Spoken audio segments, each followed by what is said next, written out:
So, Dave Meslin, are you in the house? Yes, he is.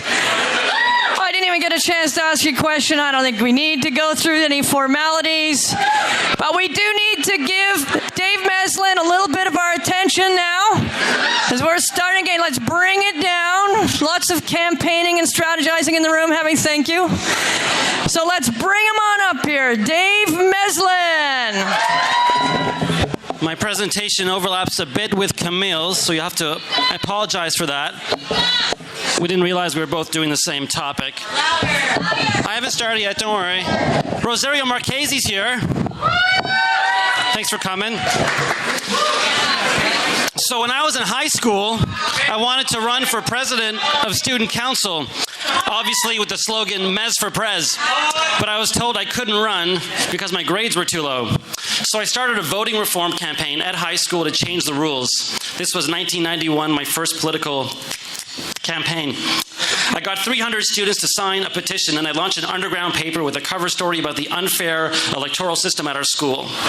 I didn't win the campaign, but I got addicted to community organizing and spent the next 20 years learning how to play politics.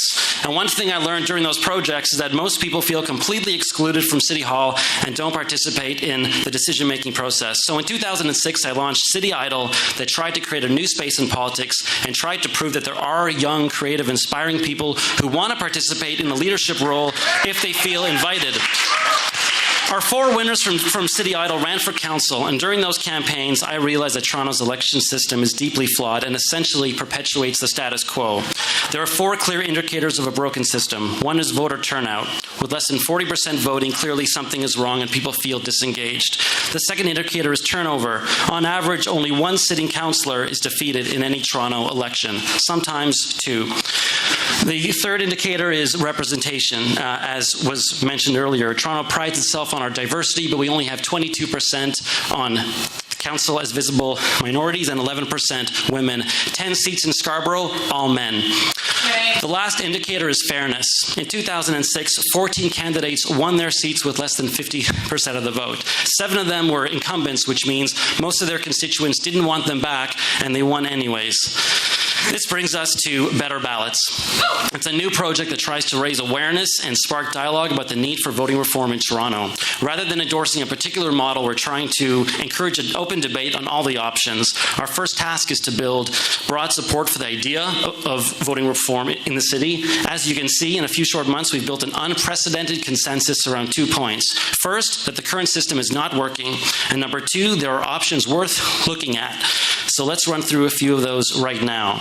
Both Vancouver and Montreal have municipal parties that, at least officially, are independent from provincial and federal parties. And while some argue that City Council is better off with independent councillors, others argue that parties are already exist behind the scenes at City Hall, and it would be better if they were transparent. Montreal has a really interesting borough system. This is how it could look in Toronto, that essentially mitigates the consequences of amalgamation. The local council each neighborhood elects their own council and their own mayor.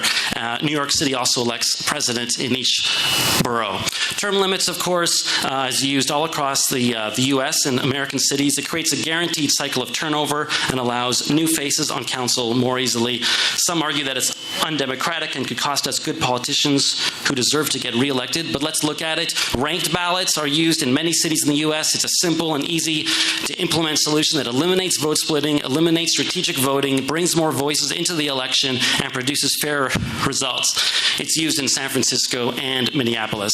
Multi-member districts, as we heard earlier, have many advantages. They allow for outcomes that are proportional. For example, if 20% of the voters believe in a certain idea, right now they'll get shut out in every ward, but if a ward has 5 representatives, they will win one of those seats. The downside is that the wards become very large.